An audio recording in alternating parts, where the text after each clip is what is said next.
bersyukur pada pagi hari ini Tuhan izinkan kami untuk memuji dan menyembah-Mu.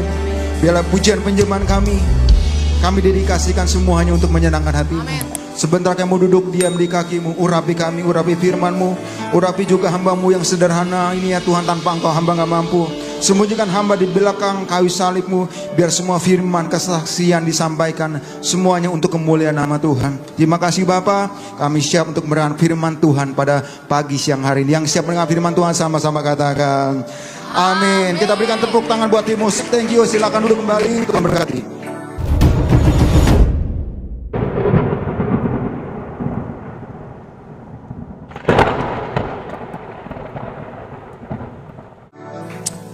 Puji nama Tuhan, Shalom.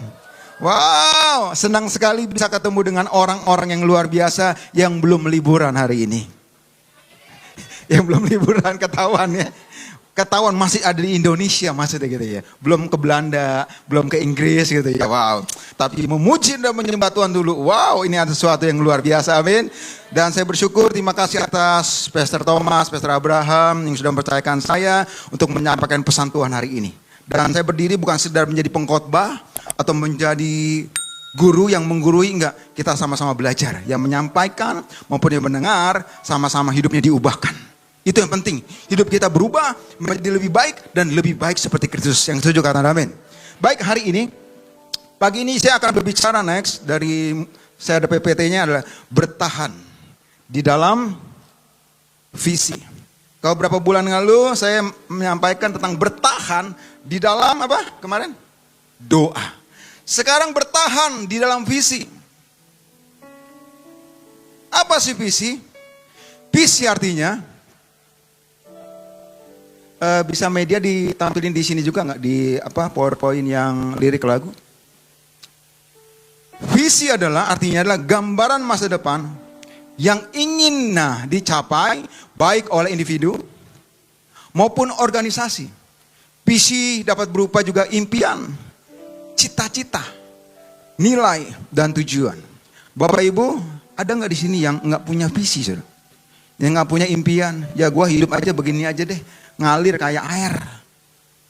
Ada nggak, saudara? Semuanya pasti punya mimpi ya, punya tujuan. Contoh misalkan anak muda, umur 20 sampai 25 aku akan kuliah. Umur 23 aku akan lanjut S2. Silakan. Habis itu nanti mungkin aku ada target 30 aku akan married. 35 mungkin aku nanti punya rumah, punya mobil, punya cita-cita. It's okay. Enggak jadi masalah, saudara. Jangan hidup ini seperti mengalir. Seperti air. Ya banyak anak orang bilang sih, udahlah gua ngalir ikutin Tuhan. Iya betul. Tapi kita harus punya tujuan. Punya mimpi. Mimpilah setinggi-tingginya. Amin. Ini dia. Kata visi berasal dari bahasa Inggris yaitu vision. Yang berarti penglihatan, daya lihat, pandangan, impian atau bayangan. Ini adalah visi. Visi berfungsi sebagai apa sih? Panduan umum untuk mengarahkan tujuan, dan visi juga membantu seseorang untuk tetap berjalan sesuai dengan cita-citanya. Saya ingat ketika saya pengen gitu, bisa mimpi, saya rindu bisa belajar main mobil gitu. Tapi mobil gak ada, saudara. Pengen belajar mobil tapi mobil gak ada. Akhirnya apa yang saya lakukan? Saya belajar dong ke tukang les mobil. Amin. Jangan Bapak Ibu sudah berdoa, oh Tuhan tolong Tuhan, aku bisa bawa mobil. Lalu tiba-tiba besok bisa bawa mobil. Gak bisa, saudara. Tapi ada proses. Ada proses, saudara. Kita mau diberkati, kita mau beli ini, mau beli itu, banyak uang. Tapi gak mau kerja. Sama juga bohong. Dan saya untuk mencapai visi itu, saya bisa bawa mobil. Saya belajar sampai 10 kali pertemuan. Ya kan? 10 kali pertemuan apa udah bisa? Belum, saudara. Belum. Punya SIM dulu. Gitu kan. Mobil udah ada belum? Belum, saudara. Baru punya mimpi. Beriman, punya SIM, nanti mobil selanjutnya. Tapi next time, puji Tuhan, hari ini saya ada mobil, istilahnya bukan ini ya, tapi ya inilah. Karena kita mencapai cita-cita tersebut. Maka dari itu Bapak Saudara, mari Dan ketika kita punya visi, punya mimpi, tujuan, nggak bisa hari ini kita mimpi, besok jadi. Saudara. Tapi ada proses yang harus dihadapi. Dan seringkali setiap visi yang Tuhan berikan, pasti menghadapi tantangan. Untuk dimatikan oleh orang-orang yang tidak mengerti kehendak Allah. Setiap visi yang Tuhan berikan, pasti, sekali lagi, pasti akan menghadapi jalan yang tidak mudah. Tetapi proses yang menjadikannya. Sekali lagi, proses yang menjadikannya. Jadi kadang-kadang Bapak Ibu Saudara, berkat dari Tuhan itu datang bukan dalam wujud pemberian. Tapi kadang-kadang dalam wujud proses. Mungkin jarang ini saudara. Oh proses berkat ya? Iya. Proses itu berkat loh. Aminnya cuma sedikit saudara. Proses itu berkat. Saya ada pagi hari ini. Saya bersyukur. Karena proses yang membentuk saya. Jadi kalau ada proses, yes berkat. Sekali lagi saya ulang. Terkadang berkat dari Tuhan tidak dalam wujud pemberian. Tapi dalam wujud proses. Dalam wujud penolakan. Dalam wujud dihianati. Dalam wujud nggak enak. Itu bentuk proses Tuhan. Bentuk berkat Tuhan. Tapi bagaimana kita meresponi. Setiap visi yang Tuhan berikan akan menghadapi ujian kerendahan hati. Katakan ujian kerendahan hati. Pasti itu. Supaya apa? Supaya ketika berhasil nggak sombong saudara. Amin. Kalau nggak ada ujian visi dari kerendahan hati. Wah ketika dari kecil udah besar. Kalau bukan karena gua sih nggak bakalan di gereja. Perlu ujian kerendahan hati. Dan hari ini kita akan belajar dari siapa? Ini dia. Belajar dari Yusuf. Mungkin Bapak Ibu, teman-teman sudah tahu lah tentang Yusuf. Apalagi namanya guru sekolah minggu. Kak Deborah lagi ngajar ya. Pasti tahu tentang Yusuf. Tapi hari ini kita kuliti khotbah tentang Yusuf. Yusuf aja kita pelajarin. Bagaimana Yusuf ketika dia mendapatkan mimpi. Lalu bagaimana dia tiba-tiba menjadi orang kepercayaan Firaun. Kita akan kuliti saudara ya. Next, ini dia. Yusuf berumur 17 tahun. Wow, masih muda ya. Kalau di Indonesia tuh baru dapat KTP saudara. Artinya menunjukkan bahwa dia sudah dewasa. Kejadian 37 ayat 2 nggak usah dibuka. Yusuf berumur 30 tahun. Ketika ia menghadap Firaun, Raja Mesir itu dan Yusuf menjadi penguasa atas istana Firaun. Dan atas seluruh tanah Mesir. Itu dalam kejadian 40. Kejadian 41 ayat 40 sampai 41. So, jadi Yusuf mengalami proses kehidupan selama berapa? 13 tahun. Menunggu visi atau mimpi itu terwujud. Ya, 17 tahun dia dapat mimpi. Dan umur 30 dia menjadi orang kepercayaan Firaun. Artinya 30 dikurangi 17. Artinya berapa? 13 tahun. Dia mengalami proses kehidupan. Enggak ketika dia mimpi dapat, oh langsung besok terjadi. Nah, 13 tahun ini bukan yang hal mudah. Seperti Abraham juga menanti keturunan Ishak berapa? 25 tahun. Tapi kadang-kadang kita tuh maunya yang instan-instan, yang cepet gitu loh. Kalau setiap proses maunya cepet, maunya tetap kelar gitu. Hari ini doa, besok dijawab. Bisa sih, ada hal yang seperti itu ada. Bisa juga ketika kita doa nggak dijawab. Bisa juga ketika doa mainnya panjang. Nah ketika main panjang tuh, kalau Bapak Ibu sekarang kan di bioskop lagi ada film yang bagus tuh ya. Perjamuan terakhir. Saya semalam udah nonton sudah. Ya tapi ya biasa aja sih. Tapi ya cerita tentang bagaimana menginjil lah. Wah Petrus begitu semangat. Aku gak menyangkal Tuhan. Aku menyangkal. Tapi ketika Yesus mau disalib Tuhan. Kamu murid Yesus? Enggak, aku gak kenal. Aku gak kenal. On fire doang. Semangat ketika dalam gereja. Tapi ketika ada badai. Enggak. Aku gak kenal siapa dia Yesus. Tapi mari hadapi sebuah proses. Daud 15 tahun untuk menjadi Raja Israel. Musa 40 tahun. Tapi dia kagak masuk. Saudara. Keluar dari tanah Mesir. Presiden kita hari ini Prabowo. 20 tahun. Untuk menantikan dia jadi presiden. Itu gak gampang. Saudara. Wah, luar biasa juga itu Prabowo ya. Waduh. Habis itu apa? Itu proses ngadepin. Sekali lagi, saya juga bersyukur 22 tahun sudah. Saya ngontrak di Cengkareng. Saya owek di Jakarta Barat di Cengkareng. Saya rumah. Anak berempat, saya paling bontot. Tapi bontot nggak kolokan sudah. Anak keempat saya belum. Tinggal satu rumah, kamar, dapur. Karena tinggal kontrakan, 6 kontrakan. Satu WC, satu toilet bareng-bareng sudah.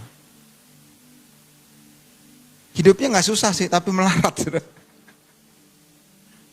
Iya, tapi saya bersyukur. Hidup saya dulu susah. Kalau gak susah, saya gak fight. Amin. Saya bersyukur. Di proses 22 tahun ngontrak di Cengkareng. Setelah kerusuhan baru kami bisa ngambil rumah. Bahkan di tengah krisis. Kok bisa beli rumah ya di Polres Indah? Itulah ya keajaiban Tuhan ya.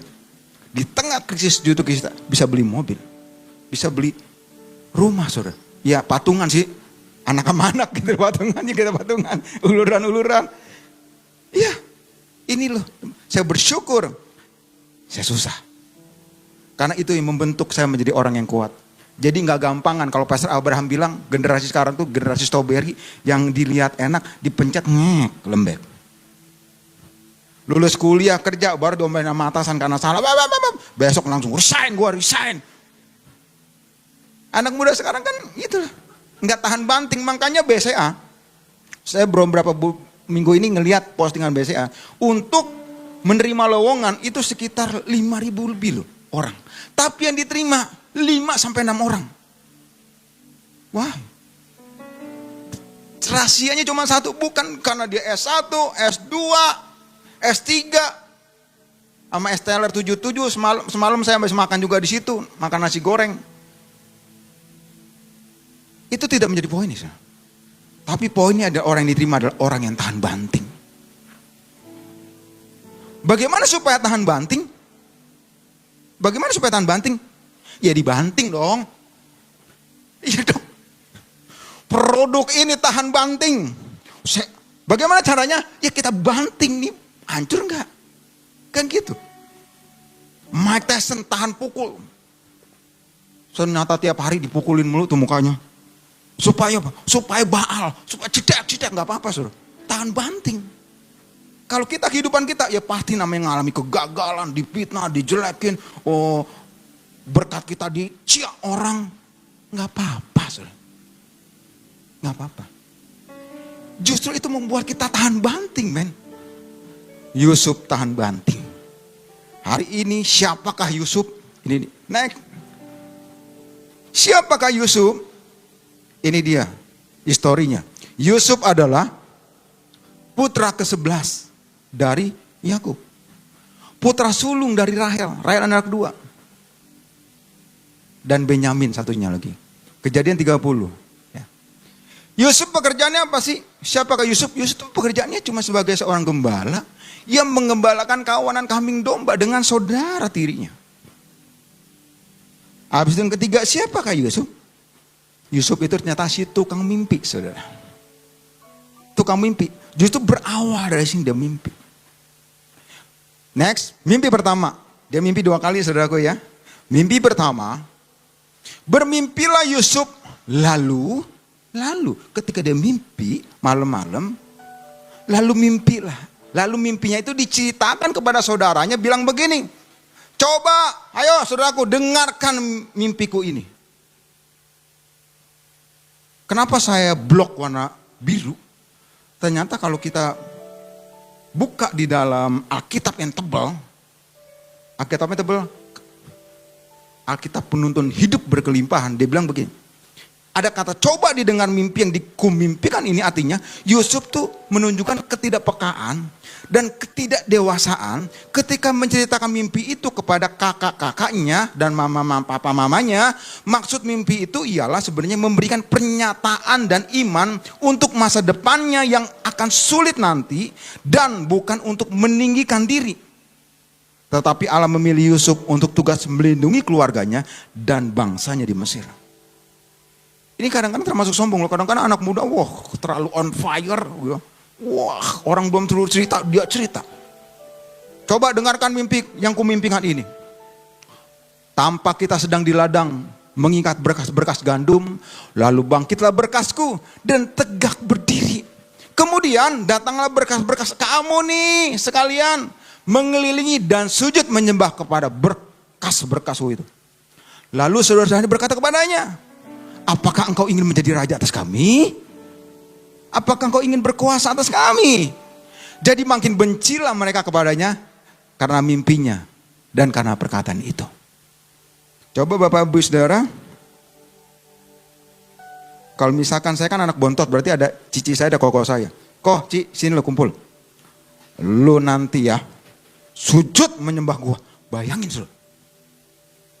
Bayangin suruh. Coba bayangin second 2 detik aja. Kira-kira kurang ajar gak? Si orang ini kurang ajar. Nggak usah orang lain dah saja. Kurang ajar sih soal ini.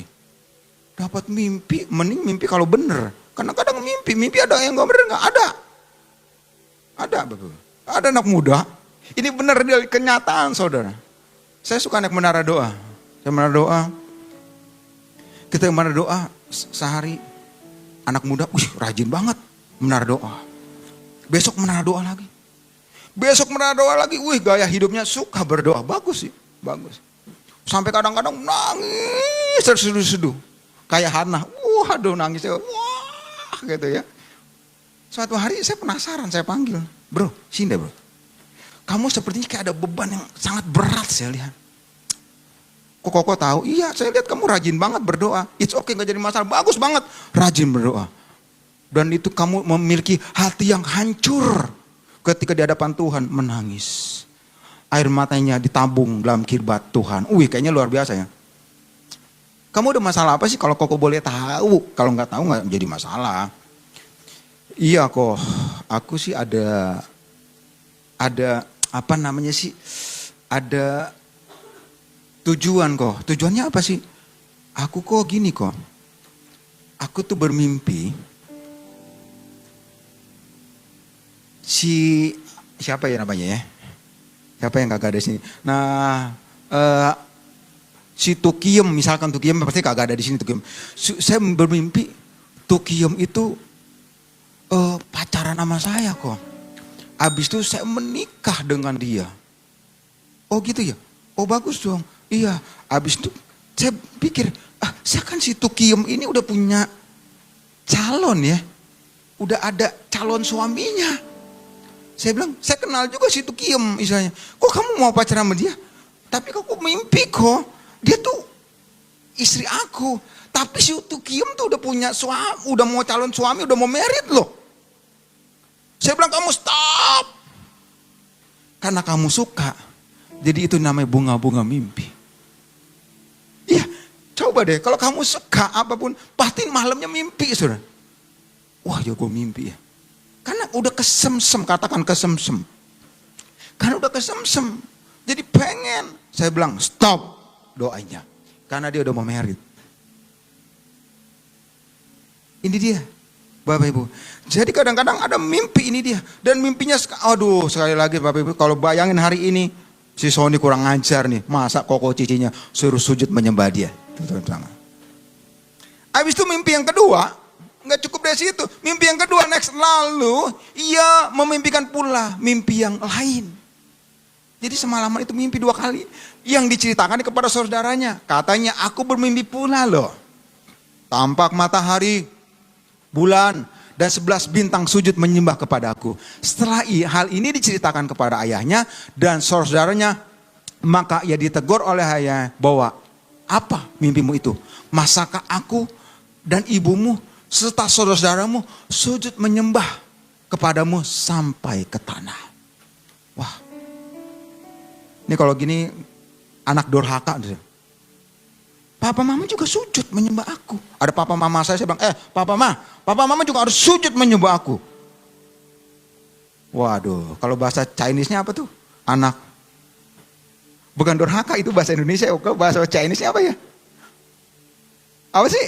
Ada tuh, lebih pas lagi tuh. Waduh, anak durhaka nih. Saudara.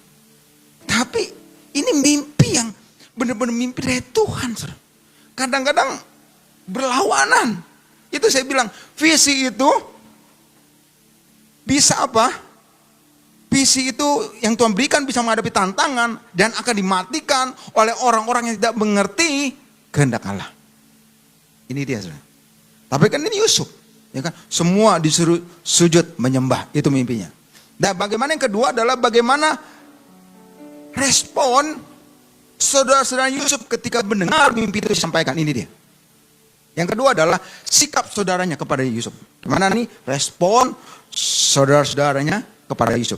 Next. Setelah dilihat oleh saudara-saudaranya bahwa ayahnya lebih mengasihi Yusuf dari semua saudaranya, maka bencilah mereka itu kepadanya dan tidak mau menyapanya dengan ramah.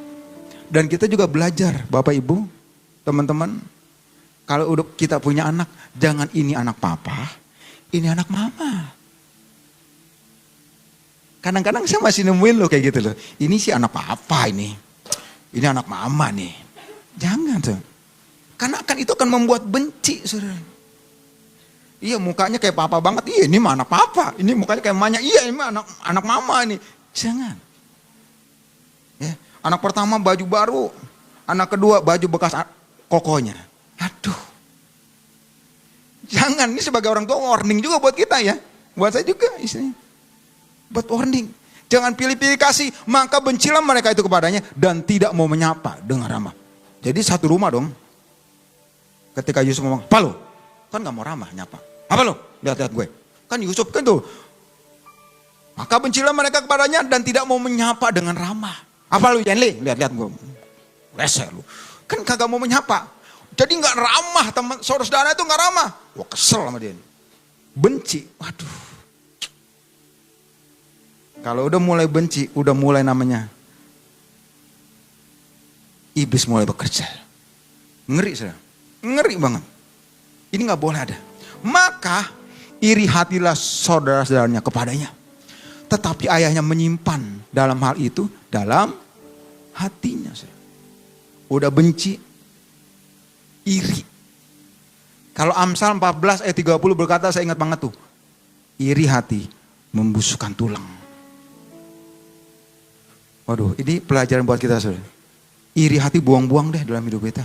Kita mau sama-sama belajar pagi ini. Kalau ada iri hati, benci, buang semuanya. Karena apa? Membusukkan tulang. Membusukkan tulang artinya apa? Sakit penyakit. Sakit penyakit, makanya buang itu semua, saudara. Tapi saudara-saudaranya Yusuf benci sama dia. Iri, dengki. Nah ini mulai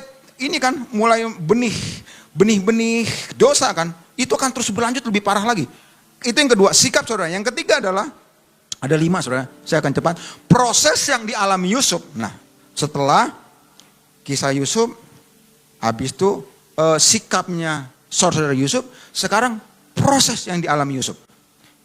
Karena mimpi Yusuf dan perlakuan yang berbeda diberikan oleh Yakub kepada 11 saudaranya, maka Yusuf mendapatkan tekanan dari saudara-saudaranya. Antara lain, pertama saudaranya itu berfakat untuk membunuhnya. Saya nggak buka saudara, Kejadian 37 nggak usah buka ya. Percayalah, ayatnya sesuai. Nanti di rumah aja baca ya, karena nggak cukup waktunya. Percayalah, maka saya kasih kurung aja Kejadian ini. Saya ngambil singkatnya aja. Saudaranya itu berfakat untuk membunuhnya. Karena tadi apa? Udah mulai benci, mulai iri. Tanda-tanda nih, ya kan. Ketiga, dia mau membunuh. Saudara saya berfakat, kita bunuh aja nih. Si Yusuf nih, nggak bener nih. Masa kita disuruh sujud menyembah nih, mimpi-mimpi ayah-ayah wae nih istilahnya ya. Nggak bener nih, kita mau bunuh aja nih. Pertama. Kedua, jangan kita bunuh lah. Kalau kata Benyamin, dia kan masih saudara sedaging kita. Sekalipun Rahel itu istri kedua, ya, istri kedua daripada Yakub.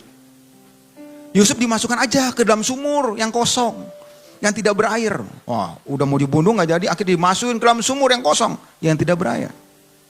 Kalau ada air ya mati sudah, nggak berair. Aduh, ngapain juga deh gue di situ ya? Mendingan kita dapat duit nih. Seperti murid Yesus kemarin, 30 keping perak dijual. Iya kan? Iya, dijual 30 karena mamon saudara. Yusuf dijual dengan harga 20 shikal perak kepada saudagar Midian orang Ismail. Lalu Yusuf dibawa ke Mesir. Kemudian Yusuf dijual kepada Potifar sebagai pegawai istana Firaun. Jadi saudara-saudara, yang ngapain daripada kita nggak dapat duit, kita jual aja. Tapi ternyata dijual lagi lah kepada Potifar sebagai pegawai istana Firaun. Jadi apa? Bukan jadi raja, belum. Jadi pembantu di sana. Next. Yang keempat, adapun Yusuf manis sikapnya. Sikapnya manis. Berarti dia beretika, saudara. Dan elok parasnya, ya kurang lebih kayak saya beginilah ya orangnya. Dewi, ketawa aja sih Dewi. Iya, adapun Yusuf itu manis sikapnya dan elok parasnya. Istri tuannya birahi. Lalu katanya, marilah tidur dengan aku. Walaupun dari hari ke hari, bayangin saudara, dari hari ke hari, dari minggu ke minggu artinya, dari tahun ke tahun. Dari hari ke hari, perempuan itu memujuk Yusuf untuk tidur di sisinya dan bersetubuh dengannya. Tetapi Yusuf menolak, no, gak mau dia. Wow, luar biasa ya. Bukan Yusuf bilang begini, wah ini kesempatan nih untuk gue jadi raja. Ayo. Enggak loh saudara. Enggak mau loh saudara. Luar biasa Yusuf ya. Kalau dia berpikir ini kesempatan nih. Tapi Yusuf enggak. Ini suatu pernyataan yang sangat luar biasa untuk kita semua saudara. Godaan tuh macam-macam. Bukan hanya ini. Tapi mungkin ada berkat secara materi. Mungkin ada kedudukan. Ayo dah. Atau jual kepercayaan kita. Nanti gue kasih kedudukan ini. Banyak iming-iming dari dunia ini saudara. Banyak. Tapi biarlah sekali Yesus selamanya Yesus. Amin. Sekali Yesus selamanya Yesus. Harapanku tak akan hilang. Karena kasih-Nya sekarang ku ada. Oh Yesusku, ku cinta Kau selamanya. Mungkin Yusuf nyanyi lagu ini. Ya tak pakai aja langsung berong. Ini sudah. Next tadi, nggak usah liriknya, nggak usah, nggak apa-apa. Ya, dari hari memujuk Yusuf, tapi Yusuf menolak. No, apa akibatnya karena dia menolak? Kemudian difitnah oleh istri Potifar. Dan dimasukkan ke dalam penjara di Mesir. Kalau bapak ibu teman-teman baca tuh satu perikop, istilahnya bajunya si Yusuf ditaruh di situ. Atau datang raja belaga-belaga, nih baju si Yusuf nih, aku nih dipaksa nih sama si Yusuf nih. Akhirnya apa? Dia difitnah, dimasukin ke dalam penjara. Mau dibunuh, dimasukin ke sumur, dijual. Habis itu fitnah oleh Potifar. Yang kelima adalah setelah Yusuf dapat mengartikan arti mimpi juru minum dan juru roti. Jadi ceritanya gini, juru roti dan juru minum ini dapat mimpi. Tapi dia galau.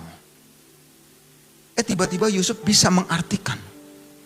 Setelah dapat mengartikan dia bilang begini sama juru minum, nanti kalau kamu benar, kamu tolong bebasin saya. Ternyata cuma janji saudara. Setelah Yusuf dapat mengartikan mimpi juru minum dan juru roti dalam penjara, Yusuf akan dibebaskan. Tapi juru minum melupakan. Dan Yusuf tetap berada di dalam penjara. Berapa banyak seringkali kita dilupakan saudara. Oleh orang-orang yang mungkin kita bisa percaya. Mungkin orang-orang yang kita bisa andalkan. Tapi ternyata dia nusuk dari belakang. Wah, istilahnya gitu kan. Istilahnya gitu. It's okay. Enggak jadi masalah saudara. Enggak jadi masalah. Enggak jadi. Justru ini proses berkat buat Yusuf naik menjadi raja. Saudara. Amin. Ini Yusuf, seringkali kita dilupakan. Seringkali kita udah berbuat baik nih sama orang. Tapi seringkali malah kita difitnah. Saudara. Pernah nggak saudara? Saya pernah saudara. Saya pernah. Tapi apakah saya benci? Enggak. Justru saya memberkati. Kita harus rubah ya. Jangan kesel. Salah justru orang yang benci kita, yang sudah nyakitin kita, kita benci kesel. Salah. Sekali lagi seringkali statement saya seperti ini ya. Jagalah hatimu, artinya jaga kita. Dengan penuh kewaspadaan, karena dari situ terpancar kehidupan. Artinya yang jaga hati kita, kita. Saya nggak usah ulang lagi, kita. Lalu ada orang yang menyakiti, ngomong pedas, nyelekit, fitnah kita, jelek-jelekin kita di belakang. Lalu kita terluka, benci, iri. Yang salah siapa? Yang salah siapa Bapak Ibu? Tolong bantu saya teman-teman jawab. Salah siapa? Salah kita. Coba tengok kanan kiri. Ya salah kamu. Karena kamu gak jaga hati. Iya loh. Kan besi menajamkan besi. Sesama menajam sesama. Yang menajamkan kita, sekali lagi saya ulang dikit. Bukan orang Papua di sana. Jangan naik ke pegunungan, turunan, belok kiri, belok kanan, nanjak lagi, turun lagi, masuk ke sungai, lewatin hutan. Nah di situ tuh rumahnya. Bukan dia men. Tapi orang-orang yang dekat sama saudara. Bukan orang jauh, pasti orang dekat. Nggak mungkin orang jauh di sana, orang Papua di sana. Tapi orang-orang dekat. Bisa suami, bisa istri. Bisa anak, bisa menantu, bisa teman gereja, bisa pemimpin gereja. Teman-teman sepelayanan bisa. Bisa. Tapi itu sebuah berkat proses untuk mengubah hidup kita. Kok gak ada amin? Aminnya pales lagi, amin. Kadang-kadang tuh cara Tuhan tuh gak masuk akal. Seringkali seperti itu saudara. Tapi kalau kita berjalan bersama Tuhan, tetap aja terus aja jalan. Kalau ada di antara kita yang sedang hari ini sedang mengalami proses, justru itu tanda-tanda kita menerima mujizat Tuhan. Amin. Kalau ada nih proses besar, masalah besar, berarti ada mujizat besar buat saudara. Ini dia saudara. Jadi jangan mundur. Dan jangan menyerah karena di titik rendah. Tuhan selalu hadir. Tuhan tuh gak pernah meninggalkan saudara saya. Tapi seringkali yang ninggalin siapa? Seringkali kita. Saudara. Tapi katakan itu bukan saya. Iya. Maka itu saudara ini dia. Proses yang dialami Yusuf ada 5. Dia mau dijual, dia masuk penjara. Ya, dia mau dibunuh, dia dimasuk penjara. Yang ketiga dia dijual, habis itu dia difitnah oleh Potifar. Yang kelima dia juga dilupakan oleh juru minum. Ini prosesnya kagak enak 13 tahun. Dia ngalamin itu semua. Apakah dia mundur? Ini gara-gara mimpi gue sama Tuhan. Udahlah gue gak mau lah. Gak mau lah. Tapi enggak loh. Enggak. Itu yang ketiga adalah proses yang dialami Yusuf. Yang menjadi pertanyaan kita semua. Why? Mengapa kok Yusuf bisa bertahan dalam proses itu? Kenapa nih? Kok dia bisa kuat ya? Kok dia bisa menolak Potifar ya? Kok bisa kuat ya? Dia kok nggak kesel marah sama saudaranya ya? Kenapa ya? Ada 5 saya. Yang pertama adalah Yusuf itu percaya mimpinya itu dari Tuhan. Dia percaya itu mimpi dari Tuhan. Ada mimpi gak dari Tuhan? Ya ada, saya bilang tadi yang kisah anak muda itu. Makanya harus diuji. Dapat visi, dapat mimpi, dapat letter luck dari, oi saudaraku, nanti umur 30, kamu punya mobil. Perlu diuji juga. Perlu diuji. Amin. Tapi Yusuf percaya mimpi ini dari Tuhan. Yang kedua adalah kenapa Yusuf bisa bertahan dalam sebuah proses? Karena Yusuf penuh roh Allah. Amin. Sekali lagi, Yusuf percaya mimpinya dari Tuhan. Karena percaya itu apa? Merupakan bagian dari iman. Sekali lagi, percaya bagian dari iman. Iman itu perlu namanya ketaatan dan kesetiaan. Ya. Iman itu perlu ketaatan dan kesetiaan. Karena ketika kita beriman hari ini, saya bilang sekali lagi, besok maunya jadi. Visi ini 13 tahun. Makanya dia perlu konsisten. Perlu komitmen dan konsisten, artinya ketaatan dan kesetiaan. Dia terus percaya. Lalu yang kedua adalah Yusuf penuh roh Allah. Penuh roh Allah artinya hidup yang dipimpin oleh pribadi Roh Kudus. Sehingga hidupnya dikuasai oleh Roh Kudus. Hidupnya penuh apa? Penuh dengan Roh Kudus. Penuh dengan kasih, sukacita, damai sejahtera, kesabaran, kemurahan, kebaikan, kelemah lembutan, penguasaan diri. Penuh dengan Roh Kudus. Amin. Kalau orang baik terhadap kita, kita baik, itu mah hal yang biasa, saudara. Orang di luar juga bisa begitu. Tapi kalau orang jahat pada kita, lalu kita tetap baik, ini yang luar biasa. Kita sedang mempraktekkan firman Tuhan, saudara. Amin. Enggak apa-apa orang jahatin kita, tapi kita harus tetap baik. Itu firman, men. Jangan kita balas juga dengan kejahatan. Apa bedanya dengan orang luar di sana? Dan hidup kita harus berubah dong. Saya juga belajar sekali lagi ya. Sekali lagi tadi ya. Saya juga tetap masih belajar. Ayo sama-sama kita belajar. Ini loh saudaraku. Harus penuh dengan kasih. Yang ketiga adalah Yusuf itu hidupnya takut akan Tuhan. Kenapa dia bisa bertahan? Karena dia percaya. Karena dia penuh dengan roh Allah. Karena dia hidupnya tuh takut akan Tuhan. Karena ada orang yang penuh dengan roh Allah, belum tentu dia takut akan Tuhan. Di gereja,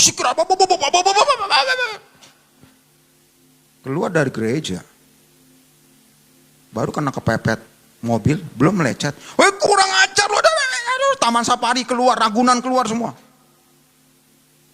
Itu kisah nyata loh, saya ngelihat dengan mata saya sendiri. Tapi bukan di sini ya, di luar sono. Kalau di sini mau orang yang penuh dengan kasih, coba tengok kanan kirinya. Penuh dengan kasih di sini mah. Enggak. Iya, karena saya banyak lihat hebat banget di atas panggung, di atas mimbar. Ini juga warning buat saya, saudara ya. Warning buat si Sony juga. Kayaknya hebat kesannya, luar biasa, penuh karunia. Di atas panggung. Coba lihat kehidupan sehari-harinya. Di rumahnya, di keluarganya, di istrinya, anak-anaknya, di jalanan. Enggak menjamin. Makanya harusnya kalau orang udah penuh roh Allah, penuh Roh Kudus, harusnya hidupnya takut akan Tuhan dong. Logisnya begitu, amin. Hidupnya harus takut akan Tuhan. Hidup takut akan Tuhan artinya hidup dalam firman Tuhan. Menghidupi firman, hidup dalam kekudusan, hidup dalam kasih kepada Allah. Dan kasih kepada sesama. Mencari kesucian, membenci dosa, dan menjauhkan tingkah laku yang jahat. Tingkah laku yang jahat. Tingkah laku jahat. Mari itu semua pikirkan. Itu yang ketiga.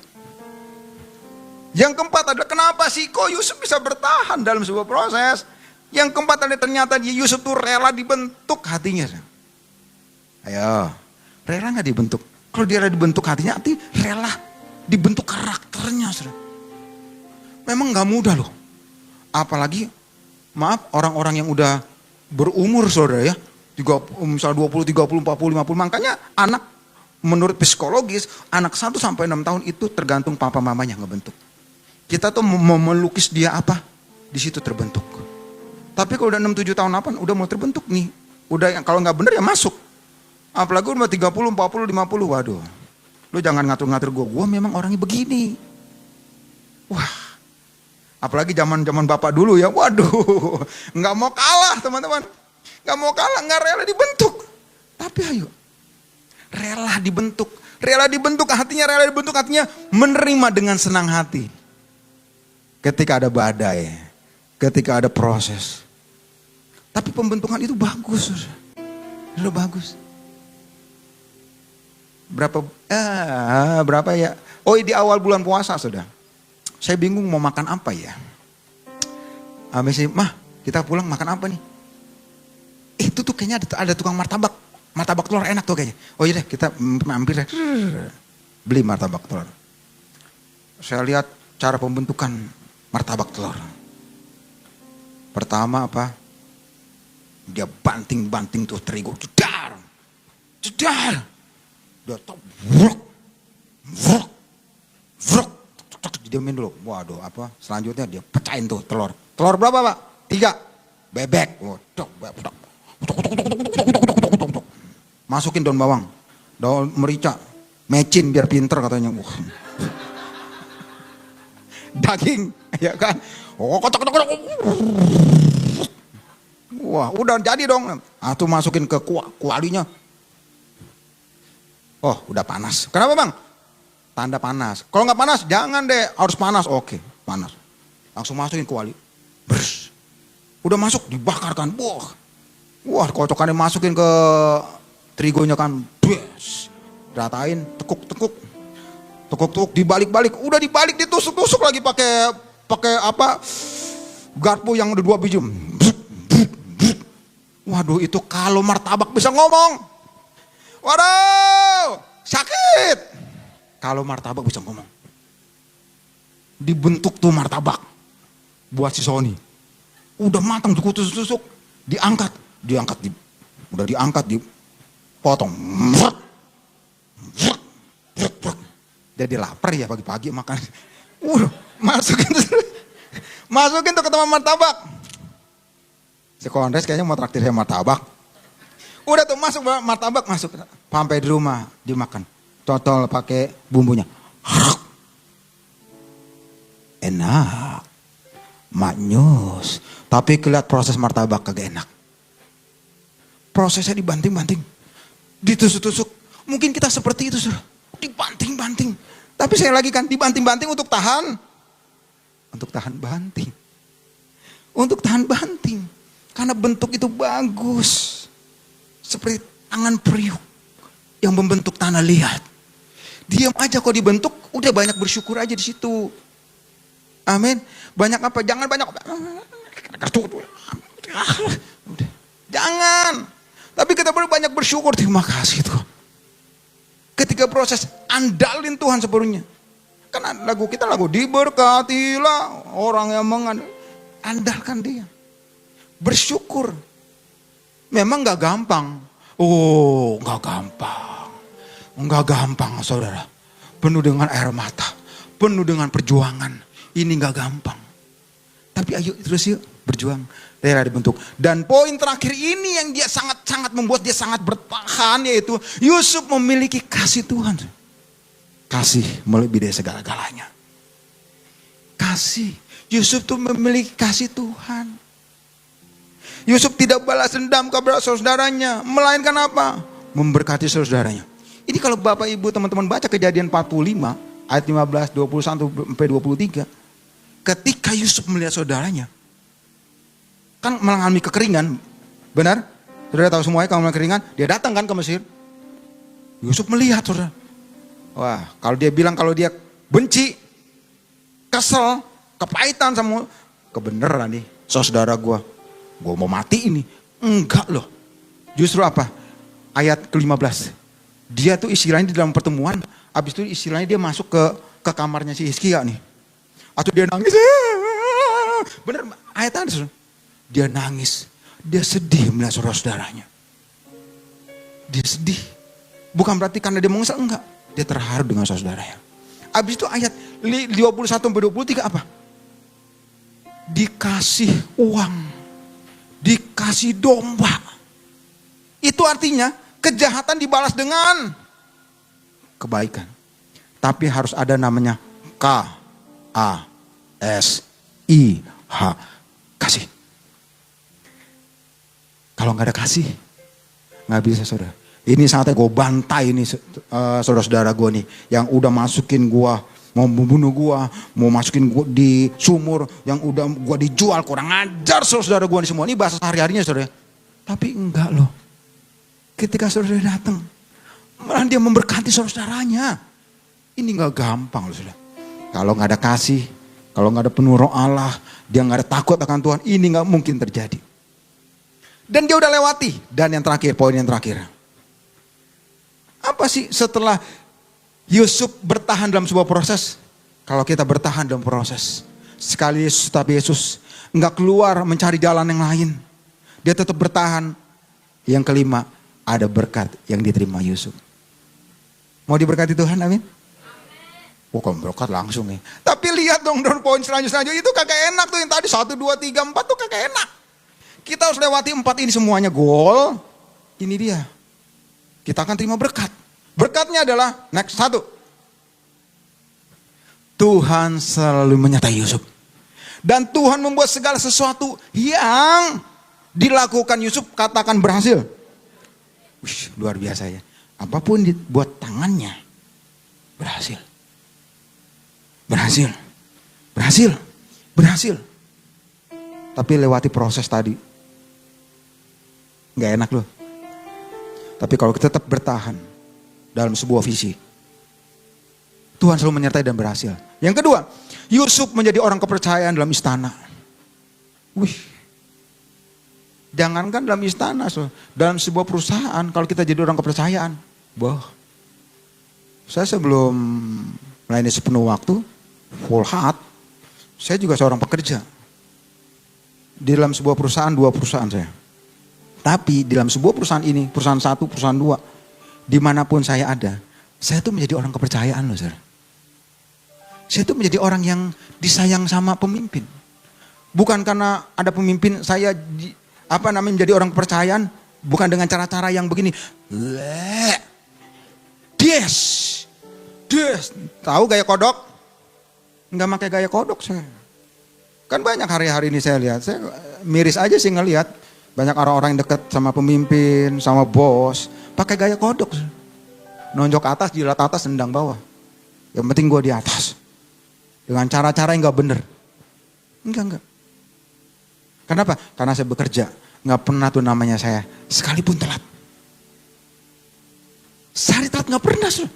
Gak pernah telat. Absen saya gak pernah telat.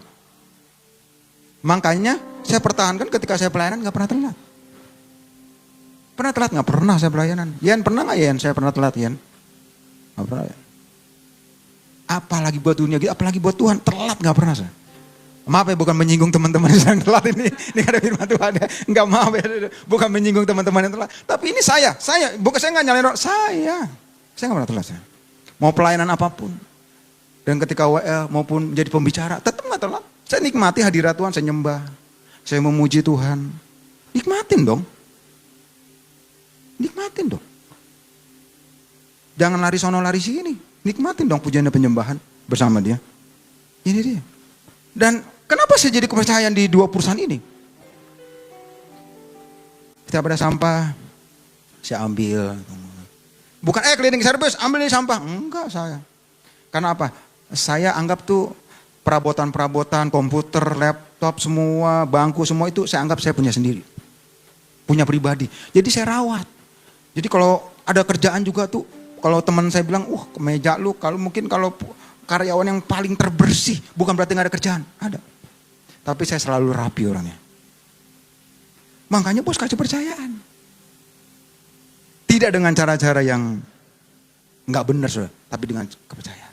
Dan Yusuf menjadi orang kepercayaan, bukan dengan cara yang gak benar. Tapi justru dia menjaga kekudusan dia. Makanya jadi kepercayaan di dalam istana. Yang ketiga, Tuhan membuat Yusuf menjadi kesayangan kepala penjara. Dimasukin ke dalam penjara, tetap jadi kesayangan. Lihat. Emas dibuang di mana tetap emas loh. Amin. Mau dibuang di mana tetap jadi kesayangan. Emas dibuat gimana? Tetap jadi emas. Tetap bersinar karena Tuhan menyertai dia. Kesayangan daripada penjara. Ketika Yusuf berada dalam penjara, bayangin. Habis itu yang keempat, bermimpilah Firaun. Tetapi tidak seorang pun dapat mengartikannya. Tapi juru minum ingat, oh iya, gue lagi di dalam penjara, ada tuh orang Ibrani yang dapat menafsirkan. Tetapi tidak seorang pun dapat menafsirkan. Lalu juru minum apa? Mempromosikan Ada loh seorang muda Ibrani yang dapat mengartikan mimpi Firaun. Akhirnya apa? Melalui juru minum yang sudah melupakan dia, dipromosin. Kadang-kadang Tuhan pakai orang-orang yang udah ngejelekin kita loh. Iya dong, juru minum udah melupakan Yusuf, tapi Tuhan pakai. Ternyata ini cara, maka saya bilang tuh proses itu berkat loh. Ternyata ini cara Yusuf dipromosikan kepada raja. Ini loh yang bisa mengartikan. Akhirnya diartikan lah. Akhirnya Firaun mendapat kepercayaan. Yusuf mendapat kepercayaan dari Firaun. Dipromosin melalui orang yang sudah melupakan dia. Maka jangan buru-buru. Kurang aja nih juru minum. Jangan. Kadang-kadang Tuhan pakai, ini dia loh. Yang kelima, yang terakhir. Pemusik boleh naik ke atas. Yusuf menjadi penguasa. Wow. Katakan wow. Jadi penguasa atas seluruh tanah Mesir dan diberikan fasilitas oleh Firaun. Dikasih fasilitas. Bukan hanya kasih fasilitas, lalu ditambah bonus. Bonusnya apa? Anak Firaun yaitu Asnat menjadi istri Yusuf. Wow. Enak banget ya. Udah jadi orang kepercayaan. Dikasih fasilitas sama Firaun, mungkin zaman sekarang dikasih mobil, wow, dikasih apartemen, ya kan, wow, dikasih macam-macam hal, fasilitas semuanya. Habis itu anak bos dijadiin, nih buat bini lo. Ini anaknya raja ada istri Yusuf. Berkat yang diterima oleh Yusuf adalah Tuhan menyertai dan berhasil. Yang kedua adalah Yusuf. Kenapa dia bisa berkat diterima? Dia lulus dari sebuah proses menjadi orang kepercayaan. Yang ketiga, dia tuh menjadi kesayangan dimanapun dia berada. Emas is emas, dimanapun menjadi emas. Yang keempat, dia tuh menjadi dipromosiin oleh orang yang udah nyakitin dia, yang udah melupakan dia, dipromosiin. Yang kelima, Yusuf menjadi penguasa. Dan poin yang terakhir di sini, ini yang luar biasa. Yang tidak dimiliki oleh siapapun. Dan saya tercengang-cengang. Saya tercengang-cengang. Yuk kita baca yuk. 3 sama-sama dengan suara keras. 3, 2, 1. Ya bukan yang tadi. 3, 2, 1. Jadi bukanlah kamu yang menyuruh aku di sini. Kepada saudara dia bilang. Bukan kamu yang menyuruh aku di sini. Tetapi Allah. Dialah yang telah menempatkan aku sebagai bapa bagi Firaun. Dan Tuhan atas seluruh istananya. Dan sebagai kuasa atas seluruh tanah Mesir. Wih. Dia gak nyalain saudara. Allah. Dan yang terakhir, Kejadian 50 ayat 20. Memang kamu telah mereka-rekakan yang jahat terhadap aku. Tetapi Allah telah mereka-rekakan untuk kebaikan. Dengan maksud melakukan seperti yang terjadi sekarang ini. Yakni memelihara hidup suatu bangsa yang besar. Mari saya undang kita semua bangkit berdiri.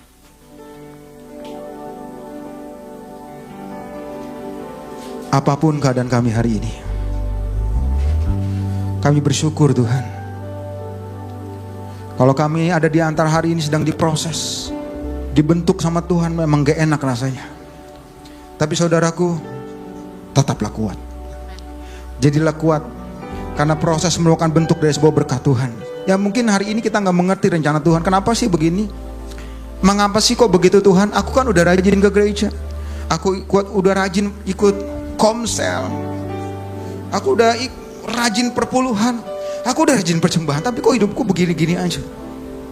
Oh Bapak Ibu, teman-teman mau diberkati Tuhan, lewatilah sebuah proses. Jangan lari dari sebuah proses. Hadapi proses bersama Tuhan. Hadapi proses bersama Tuhan. Jangan lari dari sebuah proses. Minta kekuatan sama Tuhan. Kalau ada antara kita pagi ini datang, mungkin kayaknya aku udah nyerah, aku kayaknya udah hopeless. Jangan menyerah. Ada Yesus yang sanggup melakukan segala perkara dalam setiap hidupanmu. Amin.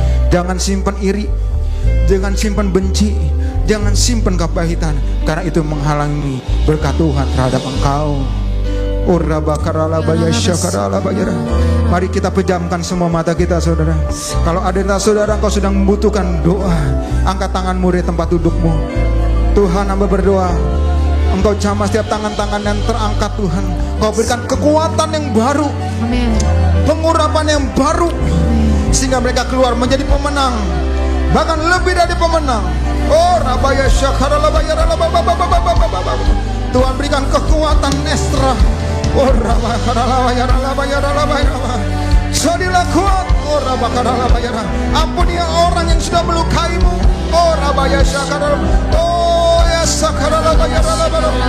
Masuk dalam rencananya Tuhan.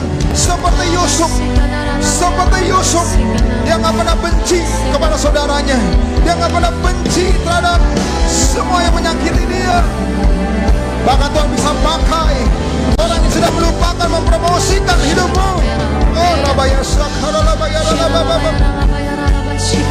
Bangkit.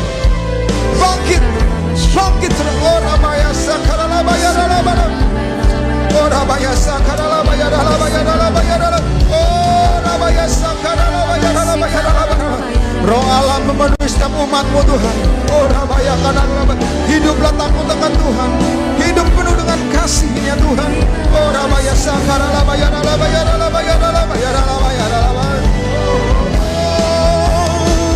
Ku tak akan menyerah pada apa. Ini doa setiap kami Tuhan. Ku coba semua yang ku bisa, tetapi ku berserah kepada kehendak-Mu. Hatiku percaya Tuhan punya rencana. Dengan iman katakan, hatiku percaya Tuhan punya rencana. Hatiku percaya Tuhan punya rencana.